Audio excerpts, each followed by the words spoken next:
Good morning everyone. सभी को मेरा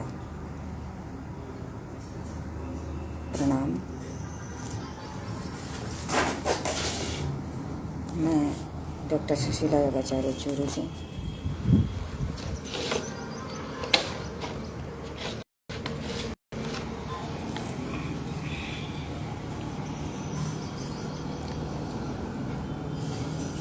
फेसबुक और यूट्यूब के लाइव सेशन में आप सभी का स्वागत करती हूँ। आज हम चर्चा करेंगे श्वसन तंत्र, जो हमारे शरीर में बहुत ही महत्वपूर्ण अंग है। अगर ये अंग हमारा नहीं होता तो हमारा जीवन संभव नहीं होता। वैसे सभी अंग हमारे शरीर में महत्वपूर्ण होते हैं, लेकिन अपना अपना एक अहम होता है। सभी अपनी अपनी जगह काम करते हैं। तो चाहे हार्ट हो, चाहे लीवर हो, चाहे किडनी हो, चाहे फेफड़े हों, चाहे मतलब आंतें हों, बड़ी आंत, छोटी आंत, या पेंक्रियाज, या फिर अग्नाशय, जो भी हैं वे सभी अपनी अपनी जगह करते हैं, जिसमें हमें पाचन तंत्र में ये सभी अंग आ जाते हैं। हमारे इस श्वसन नली से लेकर के मुख गुहा से लेकर के लास्ट में हमारे गुदा मूल तक ये सारे अंग हैं वो काम करते हैं। और सभी का अपना अलग अलग डिवाइडेशन किया हुआ है, जिससे क्या किया अपने अपने काम करते रहे। श्वसन वैसे देखें तो प्रकृति से हमें मिलता है। प्रकृति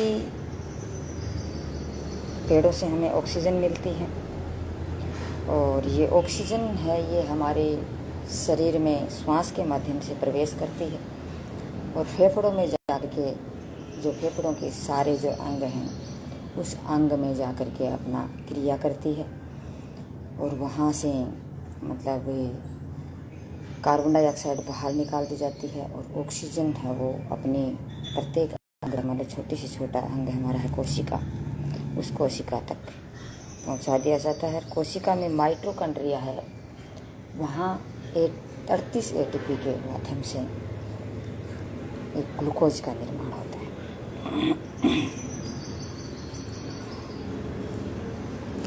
तो ये इसके अंग हैं। मैं आपको डिटेल से कुछ ये अंगों के बारे में बताना चाहूँगी, तो ध्यान से सुनिएगा वीडियो को। प्रत्येक अंग है, प्रत्येक बात है, प्रत्येक शब्द है वो एक कीमती है। तो श्वसन तंत्र हमें श्वास लेने का एक अंग है, जो हमें जीवित रखता है और हमारे शरीर में मतलब ऊर्जा प्रदान करता है, एक प्राण वायु हमें देता है,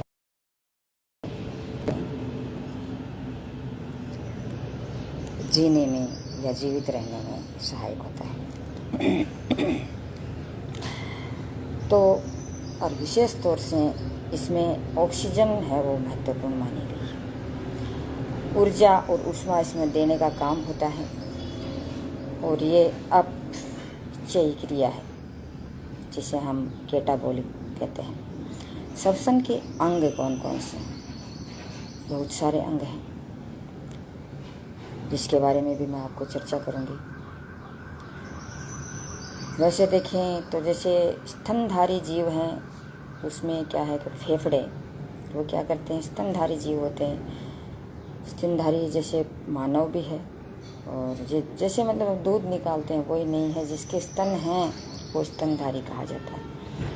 तो फेफड़ों से वो श्वास लेते हैं। कीट है वो कीट क्या लेता है, कीट लेता है श्वास नली से, मतलब ट्रेकिया। यहाँ हमारे श्वसन में एक ट्रेकिया नाम का एक नली होती है, वो कीट है, उस ट्रेकिया से श्वास लेता है। जलीय जीव है वो गिल्स या क्लोम जैसे उससे श्वास लेता है। मेंढक है त्वचा से श्वास लेता है, ज़मीन के अंदर तो वो त्वचा से श्वास लेता है, वो ज़मीन के ऊपर वो फेफड़ों से श्वास लेता है, वो पानी में वो गिल्स से श्वास लेता है। और टेडपोल अवस्था है उसी अवस्था, टेडपोल उसी मेंढक को छोटी अवस्था में बोलते हैं, जिसे वो गिल्स से श्वास लेता है। श्वासोच्छ्वास बोलते हैं इसे, मतलब ब्रीदिंग, जो हम योगा में कहते हैं कि ब्रीदिंग शुरू करिए। तो ब्रीदिंग शुरू करते हैं तो उसमें क्या होता है कि मतलब उसको हम हिंदी में श्वासोच्छ्वास कहते हैं, ब्रीदिंग इंग्लिश में है। तो ये 2 प्रकार से होता है, एक तो निश्वसन और एक निःश्वसन। तो निःश्वसन मतलब अंदर लेना और निःश्वसन मतलब बाहर निकालना। निह के आगे वो जो बोलते हैं ना, संस्कृत में आता है ना, जो 2 टिमके आते हैं उस तरह से, उसे निह है बोला जाता है, उसे निह। और हमारी जो श्वास हम लेते हैं उस श्वास में नाइट्रोजन की मात्रा 38% होती है, ऑक्सीजन की मात्रा 21% होती है, और बाकी कार्बन डाइऑक्साइड है वो 0.03% होती है। जिसमें बाहर निकालना, मतलब ये तो हम लेते हैं, वो बाहर निकालने का काम क्या करते हैं, कितना करते हैं। जैसे नाइट्रोजन है वो 38% बाहर निकालते हैं, 78% बाहर निकालते हैं। ऑक्सीजन है वो 17% बाहर निकालते, मतलब ली कितनी थी हमने 21%, और निकाली हमने कितनी 17%। तो मतलब कितना का अंतर हुआ, 4 का। तो 4% हम अंदर काम में लेते हैं, और कार्बन डाइऑक्साइड है वो 4% बाहर निकालते हैं। लेते कितने हैं, 0.03%, और बाहर निकालने का काम करते हैं हम 4%। तो ये काम कौन करता है, ये हमारे फेफड़े करते हैं।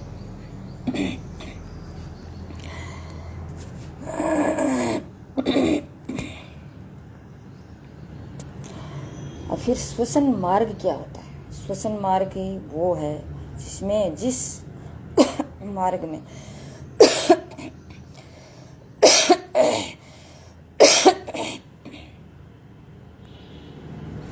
वायु है जो हमारे शरीर के अंदर जाती है, जिस मार्ग का अनुसरण करते हैं वो श्वसन आ जाता है। फिर जैसे हम श्वास लेते हैं तो श्वास क्या है कि मतलब श्वास ऐसे हम ऑक्सीजन लेते हैं, प्राणवायु, और इसके जो अंग हैं वो कौन कौन से हैं, किस किस अंग के माध्यम से ये हमारी श्वास हमारे शरीर के अंदर जाती है।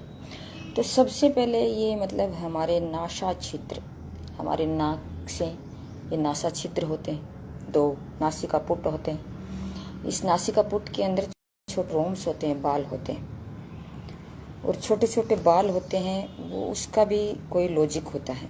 अगर इसके अंदर बाल नहीं हो तो बाहर का धूल धुआंसा वो हमारे शरीर के अंदर फेफड़ों के अंदर चला जाता है, और वो कचरा फेफड़ों में जाकर के जमा हो जाता है, हमें दिक्कत महसूस करते हैं। तो इसलिए इसके अंदर ये रोम छिद्र होते हैं। तो नासा छिद्र है, इसके अंदर रोम होते हैं। नासा कपाट, जैसे नासा कपाट, ये छिद्र जो गोल गोल ये छिद्र है बाहर दिखाई दे रहे हैं, ये गोल गोल जो आपको गोल गोल ये कैरी की सी आकृति दिखाई दे रही है आपको, इस प्रकार से दोनों तरफ ये नासा छिद्र हैं और नासा कपाट, और ये इसके अंदर नासा कपाट अंदर जाते हैं तो ये नासा कपाट बोले जाते हैं। फेरिंग मतलब जिसे हम ग्रसनी बोलते हैं, फेरिंग बोलते हैं इंग्लिश में, और ग्रसनी मतलब अंदर श्वास लेते हैं।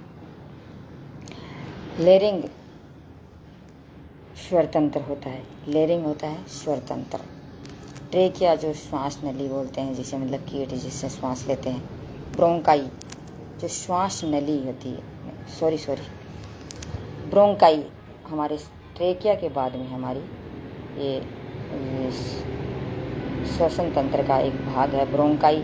फिर ब्रोंकियोलेस, फिर अलवेली वायु कूपिकाएँ होती है, अलवेली वायु कूपिकाएँ होती है। वहाँ जा कर के मतलब श्वासों का आदान प्रदान होता है, वहाँ अपनी जो क्रिया करती है, वहाँ से हीमोग्लोबिन बाहर जाता, कार्बन डाइऑक्साइड अंदर, हीमोग्लोबिन ऑक्सीजन को लेकर के अंदर जाता है कोशिका तक, फिर कोशिका से वहाँ से वापस कार्बन डाइऑक्साइड लेकर के अपने नासा छिद्र से और इन जो ये अपने श्वसन तंत्र के जो विभाग हैं, जो अंग हैं, इस अंगों के माध्यम से बाहर छोड़ दी जाती है। और ब्लड भी इसका एक भाग है, क्योंकि ब्लड के माध्यम से ये चीज़ होती है। फिर लास्ट के माध्यम सेल होते हैं, छोटे छोटे सेल्स, हमारी कोशिकाएं, वहाँ प्रत्येक कोशिकाओं में बहुत सारे माइटोकॉन्ड्रिया होते हैं और इस माइटोकॉन्ड्रिया के माध्यम से हमारे शरीर में ऑक्सीजन या ग्लूकोज का निर्माण होता है।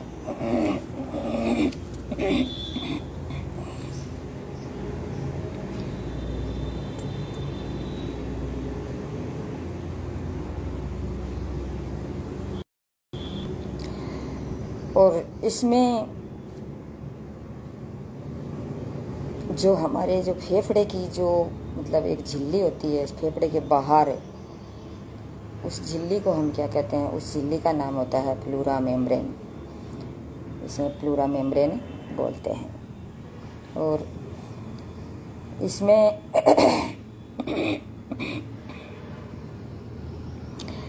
जैसे सबसे पहले हम चलते हैं तो हमारे श्वास, इसमें श्वास नली से, जैसे नासा छिद्र से चलते हैं, फिर नासा कपाट, फेरिंग, लेरिंग, ट्रेकिया, ब्रोंकाई, ब्रोंकियोलेस, फिर एल्वेली, फिर ब्लड, फिर सेल्स तक जाते हैं। उस जैसे श्वसन नली में जब शुरुआत में जब नासा छिद्र से श्वास प्रवेश करता है तो उस श्वास में क्या होता है कि मतलब अंदर श्वास भी लेते हैं और हम खाना भी खाते हैं, दोनों काम करते हैं। तो उसमें क्या होता है कि मतलब ये श्वास है वो भोजन नली में क्यों नहीं जाता, और ये भोजन है वो श्वास नली में क्यों नहीं जाता। इसके पीछे भी एक कारण होता है। इसके पीछे एक अंग होता है हमारे यहाँ श्वास नली के पास में, जिसे अंदर जाते हैं तो श्वास नली के पास में एक एपिग्लोटिक्स, एक मतलब फाटक जैसा होता है, जिसमें क्या है कि मतलब ये मतलब वो जब भोजन जाता है तो वो फाटक है वो श्वास नली की तरफ आ जाता है और भोजन है वो हमारा अंदर चला जाता है आमाशय में।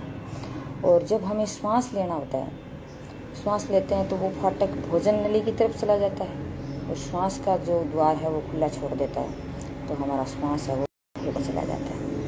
इस प्रकार से ये होता है। फिर इसमें श्वास अंदर जाएगा, अंदर जाने के बाद में ये मतलब ग्रेशनी है, इसके माध्यम से अंदर जाएगा, जैसे फेरिंग है, फिर स्वरतंत्र में जाता है। स्वरतंत्र के अंदर पास में एक ट्रेकिया होता है, श्वास नली बोलते हैं जिसे, उसके पास में कार्टिलेज का जो कुछ सी के आकार के एक छल्ले से बने होते हैं, वो छल्ले हैं वो अपनी श्वास नली है वो श्वास नली को पिचकने नहीं देता है, क्योंकि अगर ऐसे हमारी श्वास नली रहेगी तो वो पिचक जाएगी। तो इसके वो छल्ले से डले होते हैं सी आकार के, उससे वो है पचकती नहीं है।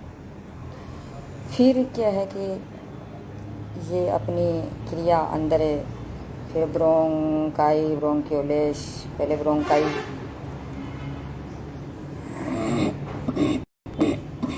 ब्रोंकाई एक भाग में आगे जाता है, फिर ब्रोंकियोलेस 2 भागों में विभाजित हो जाता है। ब्रोंकाई 2 भागों में विभाजित होता है, एक दाएं साइड दाएं फेफड़े में, एक बाएं फेफड़े में। और फिर ब्रोंकियोलेस के कई भाग हो जाते हैं, छोटे छोटे भागों में विभाजित होता है, जैसे हमारे पेड़ की शाखा होती है उस प्रकार से उसमें बट जाता है। फिर अलवेली एक छोटा सा गुच्छे नुमा एक आकृति होती है हमारे फेफड़ों के अंदर, जो मतलब इस प्रकार से क्रिया करती रहती है, फैलना सिकुड़ना, फैलना सिकुड़ना, फैलना इस प्रकार से करती है। और इसके बाहर है वो प्लूरा मेम्ब्रेन, एक झिल्ली होती है, उसके अंदर हमारा फेफड़े वो मौजूद होते हैं। और मेन बात इसमें ये है कि हमारे फेफड़ों के नीचे डायफ्राम होता है। जैसे कभी कभार आपने सुना नहीं होगा क्या, मतलब सुना होगा कि मतलब कोई व्यक्ति गाड़ी चला रहा था और गाड़ी चलाते चलाते गाड़ी की टक्कर लगी और उसकी मौत हो गई। उसकी मौत होने के पीछे यही है कि हमारे फेफड़े यहाँ दोनों साइड में, यहाँ फेफड़े और बाएं साइड में फेफड़ों से नीचे हमारा हार्ट है और यहाँ हमारे वो डायफ्राम होता है। तो वो डायफ्राम हमारा बना हुआ होता है चमड़ी का, मतलब ऊतकों का बना होता है। त्वचा, ऊतक है, ये हमारी कोशिकाएं, इन चीज़ों का बना हुआ होता है। और एक मतलब मोटी मोटी परत सी होती है। अगर मतलब जो वो टक्कर लगती है तो उससे क्या होता है, वो डायफ्राम टूट जाता है और टूटने से मौत हो जाती है। क्यों?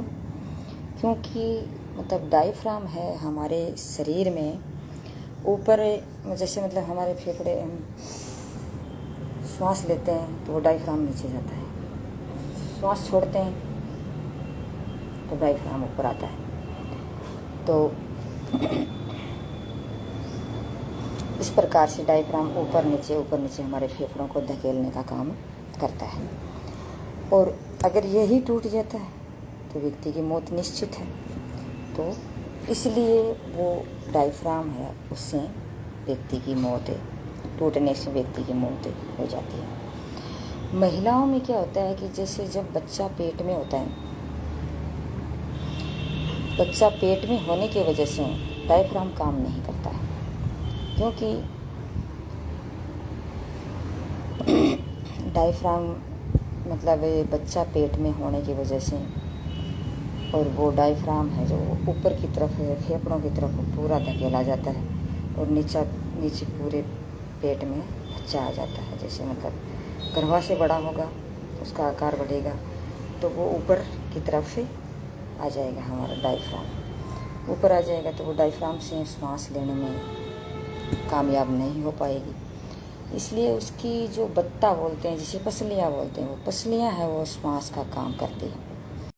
डायफ्राम का काम वो है, पसलियाँ करती हैं। वो पसलियाँ हैं वो, जैसे हमारी ये पसलियाँ होती हैं ना, जैसे मैं आपको हड्डियों का जो एनाटॉमी के बारे में, जो हड्डियाँ कितनी पसलियाँ होती हैं, उस पसलियों के बारे में, नीचे की 2 पसलियाँ होती हैं, वो पसलियाँ हैं वो इस प्रकार की होती हैं, जैसे मतलब वो जुड़ी हुई नहीं होती हैं और सभी एक दूसरे से लिंक रखती हैं और वो थोड़ी सी खुली रहती हैं।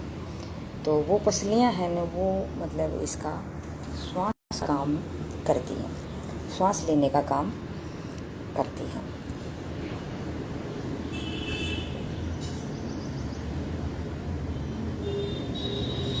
और जो मैंने आपको बताया था एपिग्लोटिक्स ऐसे ही कैसे घूम जाएगा, इसके बारे में मतलब थोड़ा सा हम देखें। मुझे पता है जैसे मतलब ये जो भी स्टूडेंट सामने जब मैं पढ़ाऊँ तो स्टूडेंटों को तुरंत क्वेश्चन आ जाता है, प्रश्न आ जाता है कि मतलब एपिग्लोटिक्स घूमता कैसे है, क्या कारण है। तो इसका घूमने के पीछे हमारा जो ब्रेन है वो काम करता है, ब्रेन घुमाता है। ब्रेन कहता है कि अंदर खाना आ रहा है तो कहीं श्वास की तरफ घूम जा, और श्वास आ रहा है तो भोजन नली की तरफ घूम जा। वो हमारा दिमाग काम करता है। और जब कभी हम भोजन करते हैं और भोजन करते वक्त जब हम खाना खाते वक्त जब हमारा दिमाग कहीं इधर उधर होता है, जैसे हम कहते हैं कि खाना खाते वक्त न बोलना चाहिए, न कोई सोचना चाहिए, न कोई विचार करना चाहिए, न कोई कल्पना करनी चाहिए, क्योंकि हमारा दिमाग है वो तब काम करना, सोचेंगे तो काम दिमाग है वो विचारने में चल लग जाएगा। इसलिए हम खाना खा रहे हैं, सांस ले रहे हैं, उसका कोई पता नहीं रहेगा। तो इससे कभी कभार जैसे आपने देखा होगा कि मतलब जब भोजन करते हैं तो हमारा भोजन है वह हम कहीं और खोए हुए होते हैं, तो वो भोजन नली में नहीं जा कर के कुछ कण है वो श्वास नली में चले जाते हैं, क्योंकि हमारा ब्रेन काम कर रहा नहीं है। और एपिग्लोटिक्स उसको बेचारे को कि मतलब हमें किस तरह घूमना है, तो वो वहाँ से घूमना भूल जाता, घुमाना भूल जाता है, क्योंकि उसे ये पता नहीं है कि अब किधर जाना है, तो वो दिमाग हमारा काम नहीं कर रहा है। इसलिए वो भोजन के जो कण हैं श्वास नली में चले जाते हैं और हमें मतलब खांसी आती है और छींक सी भी आती है। भोजन है जो वो मतलब अंदर जाने से श्वास रुक जाता है, बार बार में खांसी छींक इस प्रकार से आती है, वो यही कारण होता है। उसमें ये होता है कि जैसे फेफड़ा कहता है, फिर तुरंत जैसे एपिग्लोटिक तो अपना काम नहीं किया, लेकिन वो अंदर जा कर के फेफड़ा है वो क्या करता है कि मतलब अरे अरे अरे देखो ये भोजन है वो मेरे फेफड़ों में आ रहा है, क्या कर रहा है ये, इसको वापस भेजो। तो वो फेफड़े हैं ना वापस धकेलते हैं, उस भोजन के कणों को वापस धकेलते हैं, तो वो जो छींक और खांसी इस प्रकार से आती है। और जब तक वो भोजन के कण बाहर नहीं निकल जाते तब तक हम चैन की सांस हम नहीं ले पाते हैं। इसलिए कहते हैं कि खाना खाते वक्त हमें कभी बोलना नहीं चाहिए, न कभी बातें करनी चाहिए, न कभी विचार करना चाहिए। तो हिचकी के माध्यम से, छींक खांसी के माध्यम से फेफड़ा है वो उन चीज़ों को बाहर फेंक देता है, भोजन के कणों को। अब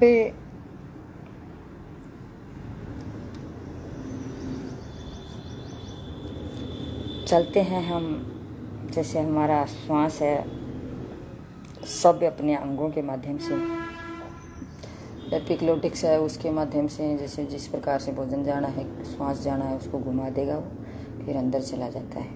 अंदर श्वास हमारा जैसे लेयरिंग, फेयरिंग, ट्रेकिया, ब्रोंकाई, ब्रोंकियलिस, अल्वेली, और ये अपना जैसे ब्लड है और अपना ये सेल साइंस के माध्यम से वो अपना क्रिया करना शुरू कर देते हैं।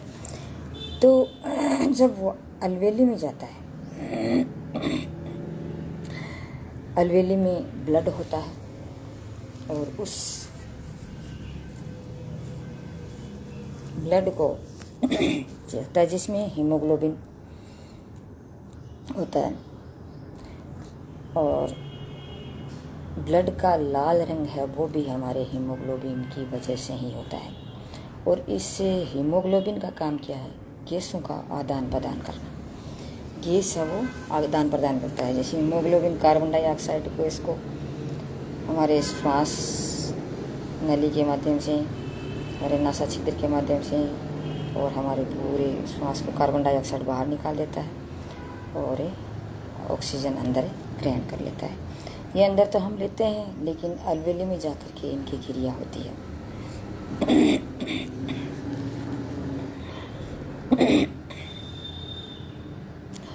लेकिन एक विशेष कारण और, जैसे हम कभी आग जलाते हैं, जैसे आगे ये गैस सिलेंडर का काम सरकार ने किया है, ये एक इसलिए भी किया है कि मतलब इससे क्या है कि कार्बन मोनोऑक्साइड है वो हम जब महिलाएं खाना बनाती हैं तो वो हमारे शरीर के अंदर जाती है, जो हमारे शरीर को नुकसान पहुंचाती है।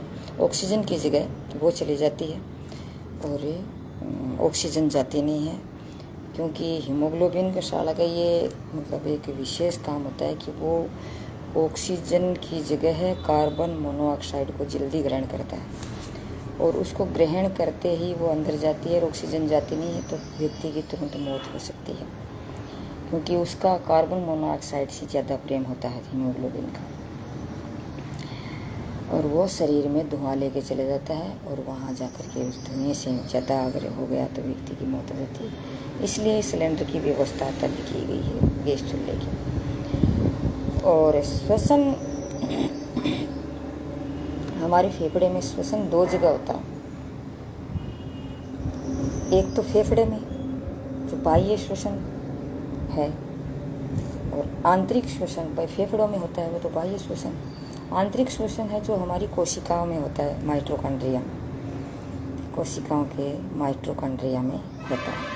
वहाँ क्या होता है, एक क्रेब्स चक्र चलता है, इसमें 38 एटीपी का निर्माण होता है, और इस 38 एटीपी के निर्माण से एक ग्लूकोज का निर्माण होता है। वापस वहाँ से कार्बन डाइऑक्साइड गैस निकलती है और उस कार्बन डाइऑक्साइड गैस को एल्वियली में हीमोग्लोबिन ले आता है और फिर वहाँ से ब्लड के साथ हीमोग्लोबिन और ऑक्सीजन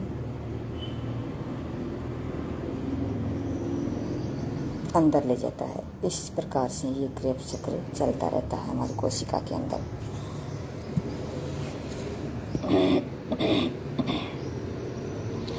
अब देखते हैं कि हम टाइडल वैल्यू कितनी होती है। जैसे 500 एक बार में श्वास कितना ले सकते हैं, 500 ml ले सकते हैं।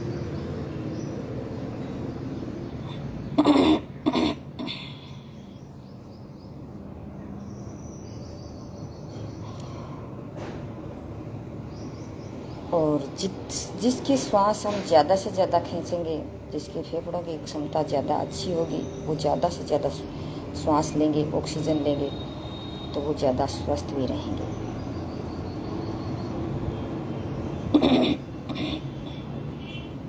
और वैसे नॉर्मल साधारण रूप में हम देखते हैं तो जागृत अवस्था में 1 मिनट में व्यक्ति श्वास लेता है 16 बार, और सोया हुआ मतलब निंद्रा अवस्था में श्वास लेता है वो 12 बार, क्योंकि सोए अवस्था में ऑक्सीजन अंदर ज़्यादा लेता है, लंबा श्वास लेता है। तो तभी व्यक्ति क्या होता है कि जैसे कहते हैं ना कि सोया हुआ व्यक्ति सो रहा होता है, तो व्यक्ति मतलब उसका निर्माण, शरीर का निर्माण ज़्यादा होता है, ऑक्सीजन भी उसके अंदर ज़्यादा जाती है, वो श्वास कम लेता है लेकिन लंबे लेता है। इस प्रकार से इसकी स्थिति होती है। छोटे बच्चों में 1 मिनट में जैसे 26 के 8 बार मतलब ये श्वास लेते हैं।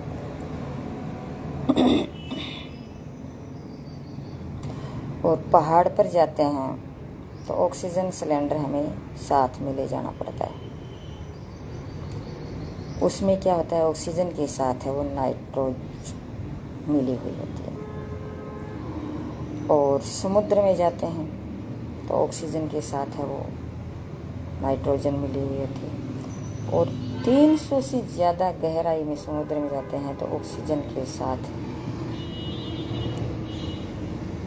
हाइड्रोक्लोरिक अम्ल, हाइड्रोजन मिली हुई होती है। सॉरी, इसके बारे में थोड़ा सा मैं कंफ्यूज हूँ, थोड़ा सा भूल चुकी हूँ, लेकिन शायद हाइड्रोजन ही है, बाकी कंफ्यूज कभी दूर कर लेंगे। और आईसीयू में जब व्यक्ति को भर्ती कराया जाता है तो उसकी सांसों की स्थिति है वो खराब हो जाती है और व्यक्ति को ऑक्सीजन देने की ज़रूरत पड़ती है। और जिसके श्वास की तकलीफ़ होती है और जिसके एलर्जी की तकलीफ़ होती है, वैसे भी उसके पास ऑक्सीजन की कमी ही होती है। तो इस ऑक्सीजन की कमी की वजह से और व्यक्ति को मतलब आईसीयू में भर्ती करवाया जाता है। तो इससे क्या होता है कि मतलब आईसीयू, वो कहते हैं ना आईसीयू में भर्ती करवा दिया, तो आईसीयू में भर्ती करवा दिया, इसका मतलब उसकी स्थिति वो बहुत ही नाजुक हो चुकी है।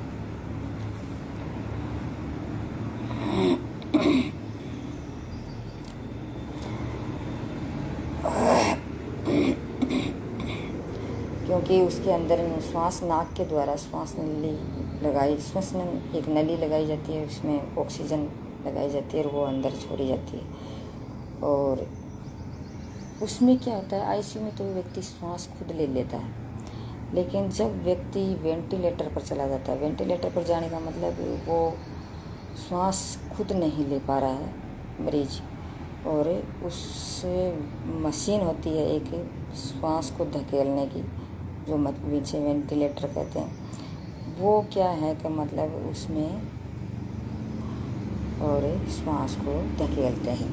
उस श्वास को धकेलने से और उसको कुछ टाइम के लिए ज़िंदा रह सकता है, लेकिन ज़्यादा देर तक वो ज़िंदा नहीं रह सकता, क्योंकि जब श्वास ले ही नहीं पा रहा है, मशीन के द्वारा उसको भेजा जा रहा है। हाँ, कोई रेयर केस में कभी हो सकता है कि मतलब व्यक्ति की जान बच जाए, क्योंकि वो एक विरले ही व्यक्ति होते हैं, या फिर उसका इम्यून सिस्टम अच्छा होता है, या फिर इसका शरीर मजबूत होता है, और या फिर उसका मतलब कभी भी उसकी कोई ज़्यादा तकलीफ़ नहीं रही। अभी फ़िलहाल स्थिति ख़राब हुई है, इस प्रकार से वो होता है। तो आज ये हमारा श्वसन तंत्र का चैप्टर हुआ और आगे फिर कोई वीडियो एनाटॉमी का या फिर और कोई वीडियो बनाएंगे। तब तक के लिए जय हिंद।